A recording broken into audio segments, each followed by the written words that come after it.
Good evening, everybody. Hi, Mark. Hello. How are you? I'm good. How about you? Good, good, good. So this is your first time ever joining us, but we thank you so much, Shade and Shimei. I am Shimei. Good evening, everybody. Shade, can you unmute yourself? Hi, Mark. I'm Mark. It's a pleasure to meet you. How are you? I'm good. How about you? Good, good, good. We're not twins, so this is your first time ever joining us, but we come along with the program, right? But we are the cousin chat, and I thank you again for joining us. So, real quick, we're gonna just do some things and invite people to our live real quick. Sure. So you'll see me looking around at the different screens. Micah's always working for us on the back side to help us. Just bear with us a little bit here. And I guess she'll take care of that. Shanae, can you share also? Yep, already have.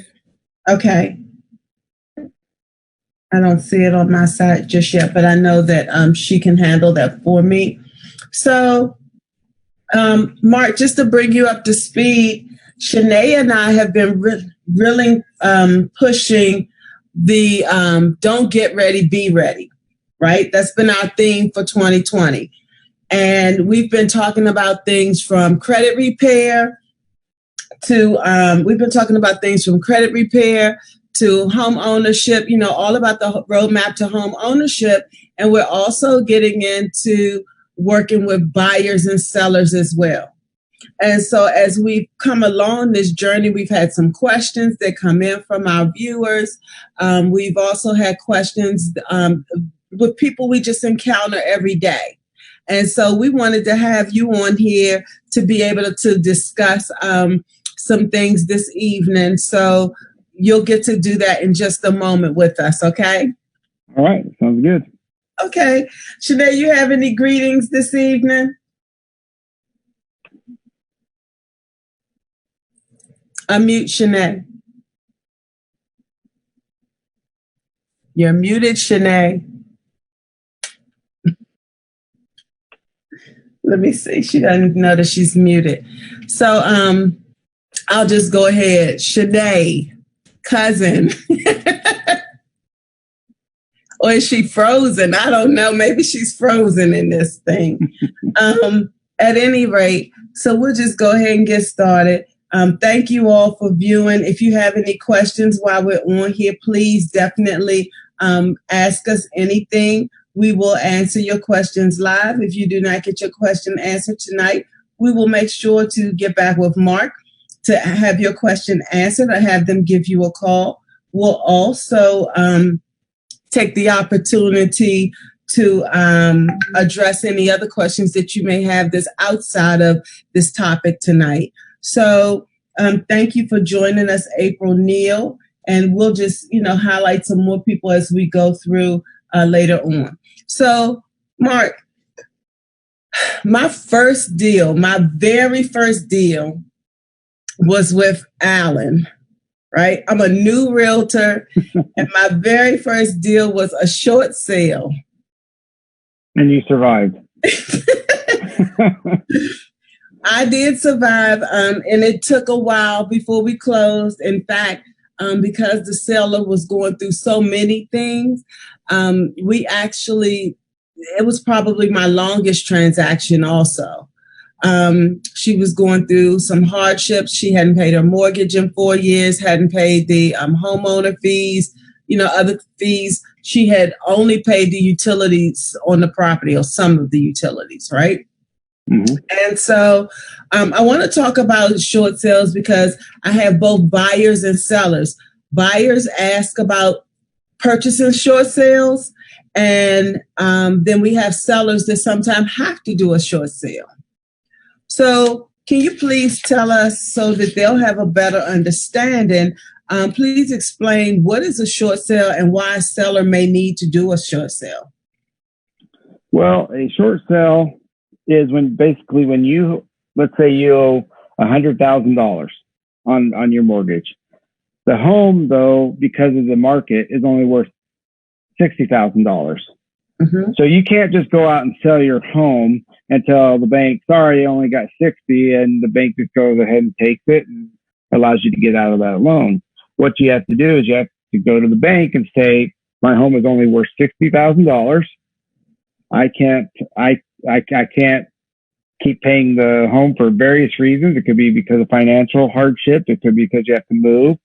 It could be because it's just the repairs or things are unattainable to just keep putting into it. There's a host of different reasons. Mm-hmm. And then you go to the bank and you say, this is what the market value is. I've got an offer for, let's say, $55,000 or $60,000, and which is what the market value is. And we need your permission to short sell it. The bank will then will either approve it or not approve it. If they approve it, then they're willing to take less money to release the lien on the home so that you no longer have the bank have any tied to the deed, so the buyer can then take clear title to that property.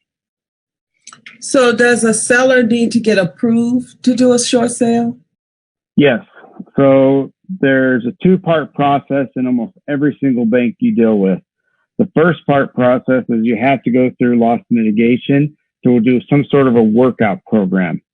And so they will qualify you to determine whether or not you qualify for a loan modification, which is a restructured payment plan of some sort.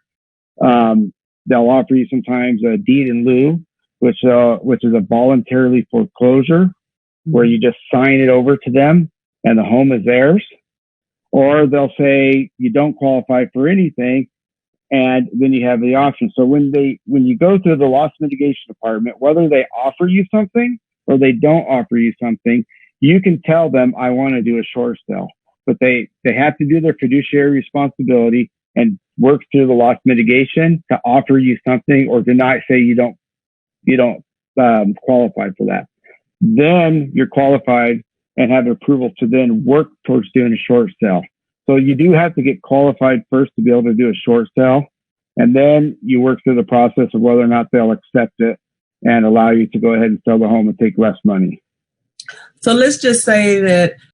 Yeah, it's kind of the reverse. Normally when you sell your home, you do have very little paperwork you have to do. It's really all labor intensive on the buyer side, and they have to get it qualified. You kind of have to get qualified as if you're a buyer. And if you remember when you were a buyer, you were getting a loan, they looked at all your financials. They looked at your bank accounts, your pay stubs, and they kept asking for current ones until it got approved. You're going to have to do the same thing, including tax returns, and they're going to keep asking for it over and over until it gets to a certain point where they have a complete package, and then it'll move on. So if you're going to do a short sale, you have to be prepared to be collecting that information. Otherwise, they will not entertain a short sale if you don't provide them with any financials or anything like that. Okay. So, Mark, the other thing is I've also worked with buyers. You know, they see these shows, Flip the Flop. They say, oh, I want to get a foreclosed home. I want to get a short sale. And they're not always in the best condition because, let's face it, sometimes the person that has lost their home, they're upset, right, that they've lost it. And there may be some things, or maybe they haven't paid some fees. So can you tell us about clients considering purchasing a short sale? What are some of the pros and cons? Well, so the pros of doing a short sale is that in most cases, actually, the homes are in better shape than a foreclosure, because a lot of times the homeowner is still living in it. A foreclosure gets abandoned and it can sit for a while, and the bank doesn't like to put a lot into it. So a short sale, a lot of times you can get a little bit better home. Mm-hmm. The other aspect of it is that maybe the buyers don't realize there's an oxymoron when it comes to the name short sale. Mm-hmm. It's not necessarily short. You can take up to 4 months on average to do a short sale, but it can even go longer than that in some cases, depending on the investor and bank who has the note. So the buyers, there's an advantage to them, though, because a lot of times the homes are in better situation. They're lived in. The utilities are still turned on. Have the issues of squatting and stuff like that, and vandalism as much. Okay. And so, I know that the closing or the deal that I was telling you about, that was my very first transaction, right? I mean, I really got seasoned in that transaction, Mark. I grew up a whole lot.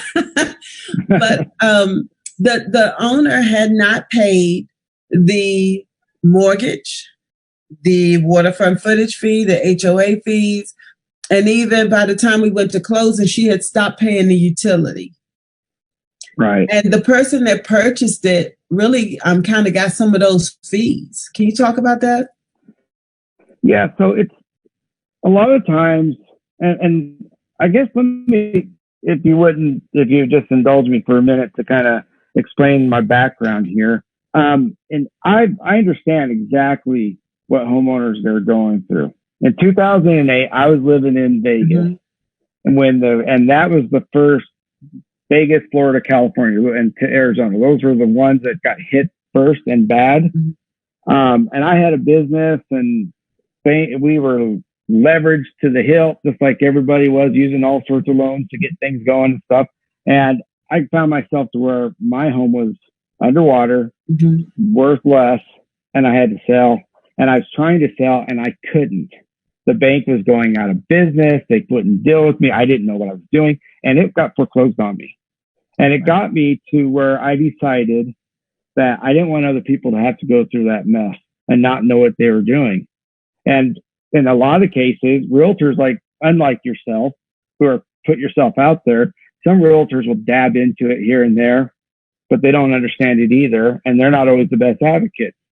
So I started a company to be able to help homeowners negotiate that. So by doing that, I understand that it's not easy sometimes to make your payment because you have various things happening.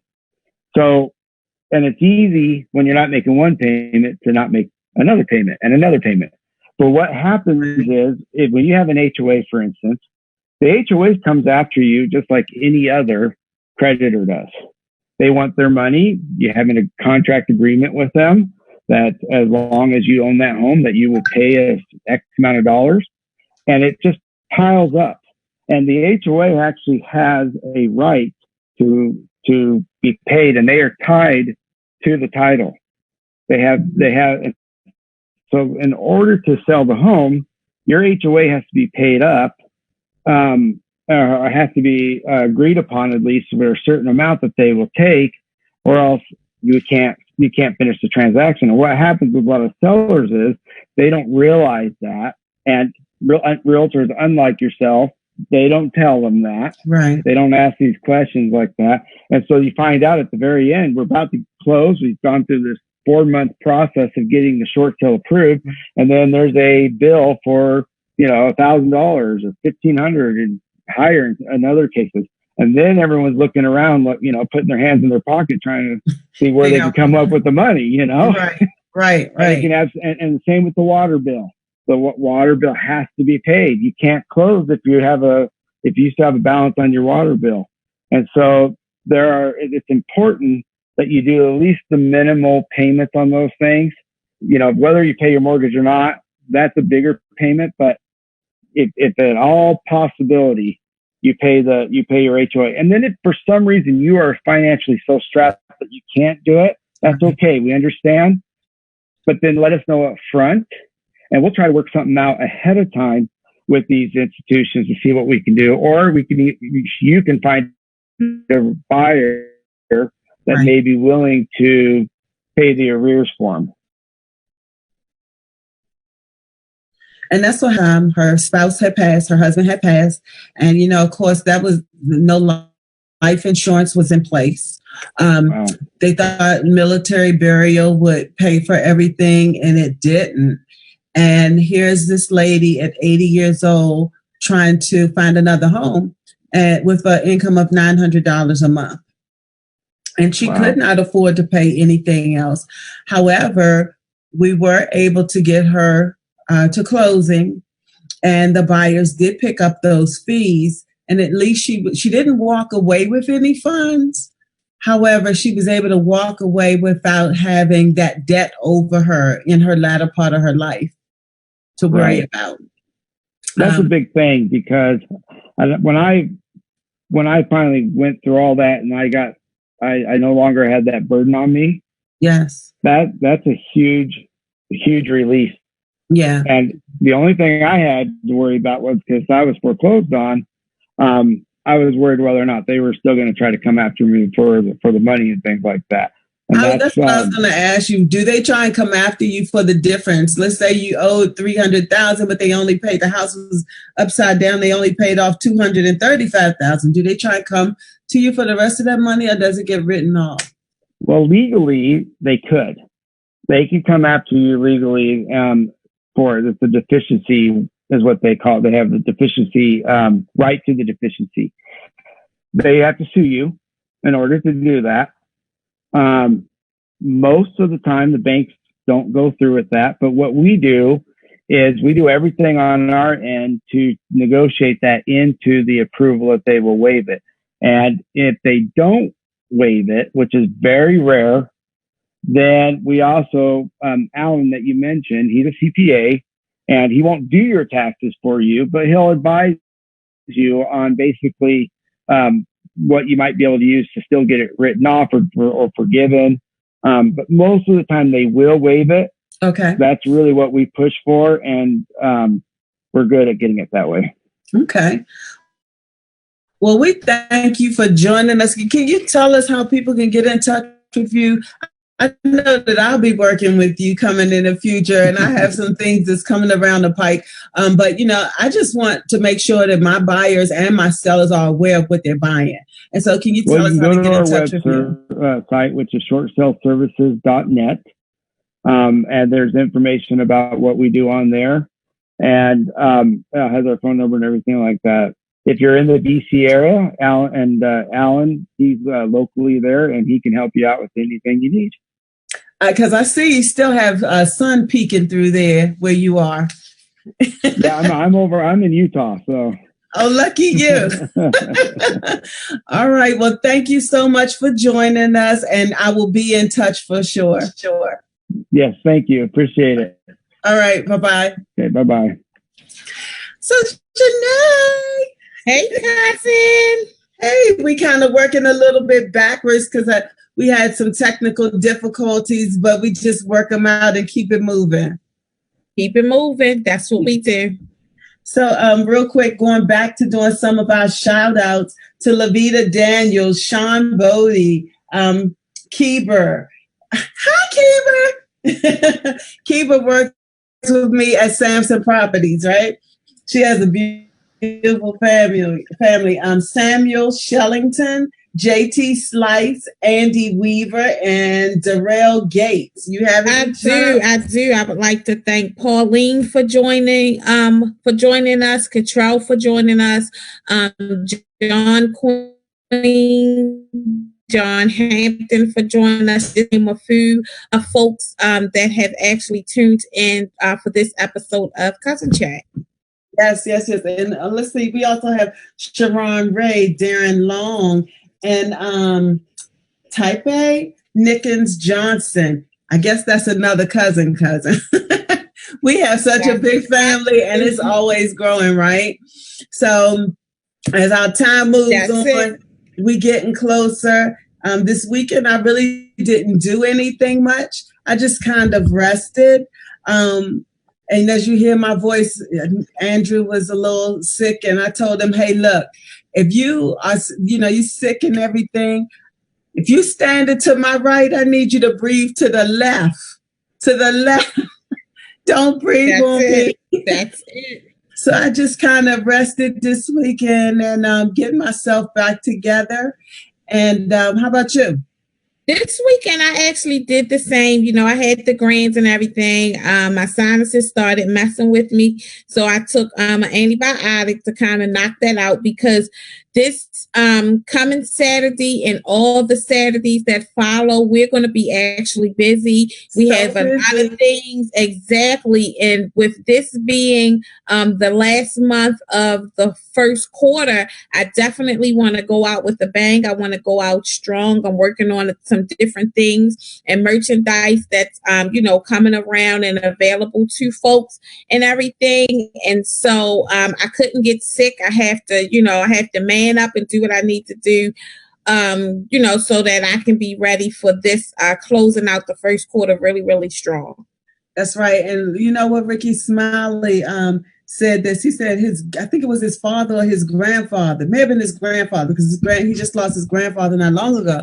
He said his grandfather called him and he said that he wasn't feeling well and he wasn't going to go and do the show. And so his grandfather was like, well, your stomach hurt. What that got to do with your mouth? That's it. So, being an entrepreneur, being self-employed, we always have to keep going, and but we don't want to get anybody else sick. So I'm sure that my office right now can appreciate me working from home, and my client I had to reschedule. But everybody that we work with is very important to us, and we want us all to be healthy, especially during these times, and hand washing and things like that, taking the kids back and forth to school, etc. So you were talking about the things that we got coming up. Yes. But before that, can you please answer a couple of questions that came in? Do you have those? I definitely do. I have question 1 that was submitted by a person. And the question reads, hold on one second so that I'm not looking all over the place. It reads, I am being sued for $17,000 from an attorney that handled the case for me. The case was supposed to be paid when I won, but I didn't win, and he has begun to tack on fees. So do I have any recourse? So first I want to say that it's a great question, because a lot of times we don't really know what the small print is when we're talking to different attorneys and things of that nature. So my suggestion is to her is to first go back and to actually read the contract that she actually signed. And what I'm seeing is it says I'm being sued for $17,000. It was supposed to be paid if she won, but she did not win. So one of the questions that you want to definitely ask in the beginning is, what if I don't win? Because during the commercials and things like that, it's like, oh, okay, well, no fee unless we win. But if we don't win, then what is the fee? Like, what am I being charged for? What are your hourly rates? Or, am I being charged one flat fee? And a lot of times when we're in trouble, we kind of negate to ask the important things. We just want to hear the good news.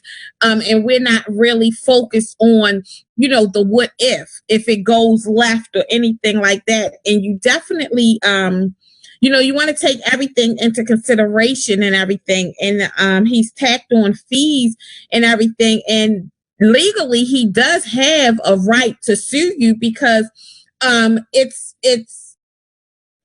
you didn't hold up your end of the bargain, so if it's showing up on your credit report, it may be a lien, a judgment, because he provided services to you. And the services, weren't paid after they were rendered. That's just like if, you have a roof put on your home or whatever, and you put a down payment, and it's when the services are done, you're supposed to pay, right? And if you don't pay, then that service provider has every right to collect their money. And by suing you, that's one way that, they're going to collect their money. So you definitely want to read the small print. You definitely want to ask the question, what if it doesn't work out this way?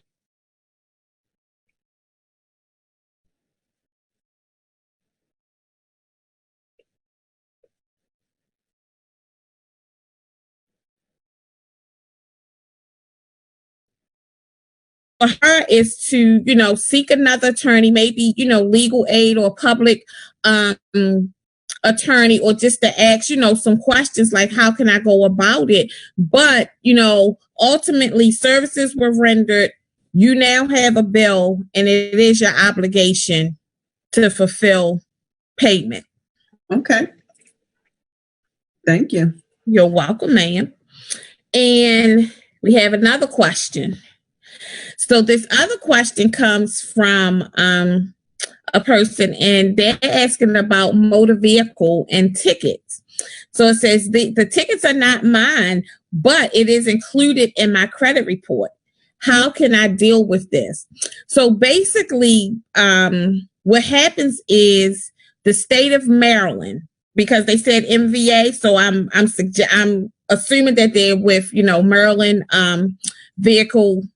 motor vehicle administration. That's the state of Maryland. But any state, if you have anything outstanding, not only can it affect your credit report or your credit, it can affect your taxes. It can affect any licenses that you have.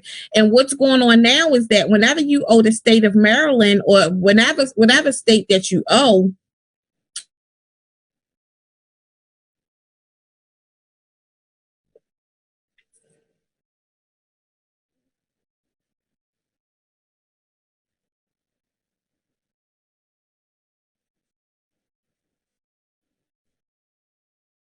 the state, if you have anything outstanding that you owe to the state, then you have to pay it, else you're not going to be able to renew. So my suggestion to him is, before he can actually get it off of his credit or his credit report, he needs to deal with the state first. He needs to prove to the state that he has the issue with, that these are not my tickets. And if he can prove to the state that these are not my tickets, then the state can actually have it, removed from his report, because then he's no longer legally obligated to it, and it has to be removed from his credit report if he can prove that they are not his. However, that may be, kind of challenging for him with, the state agency. However, if he can prove that legally these are not my tickets or anything like that,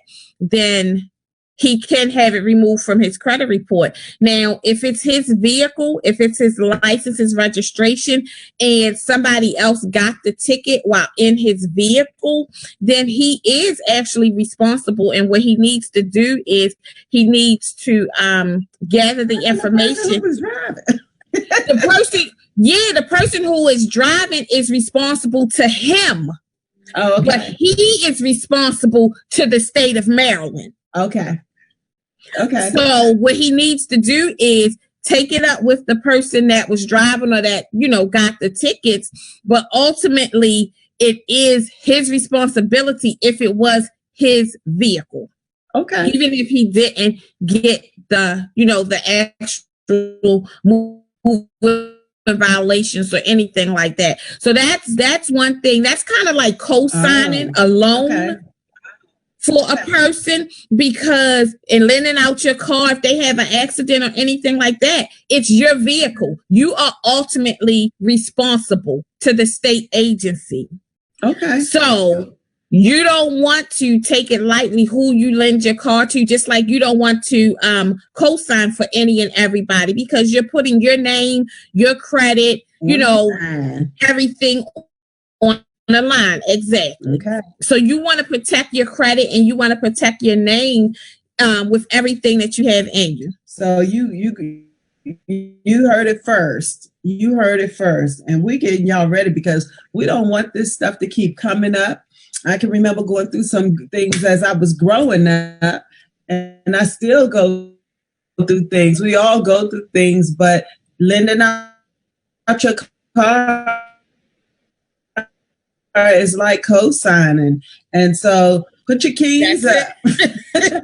Just say, Uncle, could I borrow his vehicle? And he was like, let me call you back. And even though I hadn't had an accident, I'm fine. He just explained to me he only has liability insurance. He's never done that before, but it's okay. It's his vehicle, Right. Yeah. So, well, thank you. Let's see what else we have. We got the house of the week, and it's really not a house yet, but somebody could buy the land and put a house on it. Okay. This land is located in Bowie, Maryland, off of Elm Street, and it's in the old Bowie area. The town used to be called Huntington Town. I pulled up all the history on this and everything. Okay. And if we could get a picture up, there's in Bowie, you need at least 10,000 square feet to build a house. Well, this particular, these lots, it was 7 lots. They're being sold at $135,000. All of the lots are being sold together because, like I said, in Bowie, you need to build on at least 10,000 square feet. The other 7,500 square feet can be your backyard. So you see this listing here, you see the pictures there. It's currently a wooded lot. It has not been cleared or anything. So it's ready for you to go in and do the things that you need to do. Please call me if you're interested. And you see the 7 lots that are there. They're all being sold together, 17,500 square feet. And also this owner, he was going to build a house on there. So he had some plans already drawn up. And the house was at least 2,500 square feet. It has the 2-car garage. And again, it had plenty of space in the backyard. So it's a corner lot. There's a little small access road that goes behind it. But if you're interested in this, you should please give me a call. Let's talk. Let's schedule some time where I can give you more information about that. Okay. You see the house, Shanae? Yes, that is awesome. That is woo! 2,500 square feet. Yes. And I see the big 2-car garage.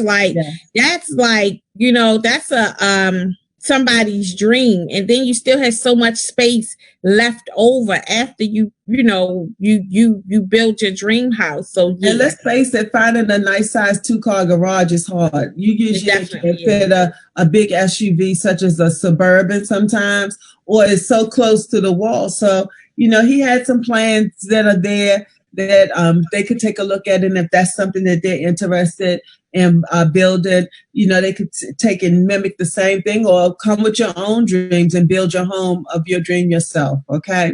That's right. Write the vision and make it plain. That's right.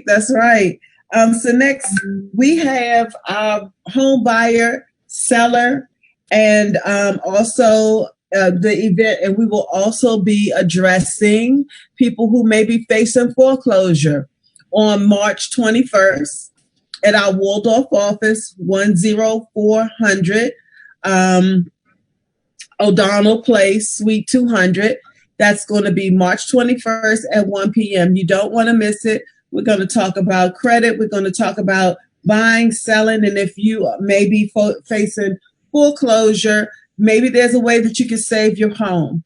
You do have to qualify for the program, but we will have a breakout session just for you. It's better to have the knowledge and see if you qualify than to just sit there and allow your home to be foreclosed on. If we need to talk about short sale and we need to go back and talk to Mark or Alan, we'll definitely do that. We want to get you in touch with the right people to make sure you have the right information to be able to move forward and not stand still. Don't just sit and put your head down in a hole because that mail is going to keep coming. You have things that you have to do. So we want to make sure that we have that. And then Shanae, also, they want to get in touch with you because you work on credit repair. You can help them with that. You can help them get ready to buy. You can help them after they've purchased. You can help them through this whole process, including after a short sale. Definitely. You can definitely talk to me. I have a 30-minute complimentary consultation that I offer all of my clients and my potential clients, because a lot of times you don't really know what your rights or what you have that works in your favor. So I would definitely love to speak to you to let you know what's available to you, what your rights are under the Fair Credit Reporting Act and let you know how you can proceed and how you can bounce back after taking a devastating hit to your credit. So I'm definitely available for you, and I can be reached at 833-673-7776. Again, that's 833-673-7776. And for me, I'm Shemay, your realtor. I'm also known as the Queen of 210. Why is that? Because I have two offices. I have one at the National Harbor and I have one in Waldorf. I can also meet you at any of the offices in between. However, I do want to meet you. You can always call me directly to schedule your appointment at 202-709-7989. And also you can reach me by Facebook. Please, each one reach one. Don't let this information just be for you. Let somebody else know. If you have a question, please send it in to us. We look forward to helping you and answering your questions all the time. So again, March 21st, call us for more information, 202-709-7989. You all have a great evening. And thank you so much for joining us and for sharing this information. I'll talk to you soon, Constance. All right. Bye. Bye-bye.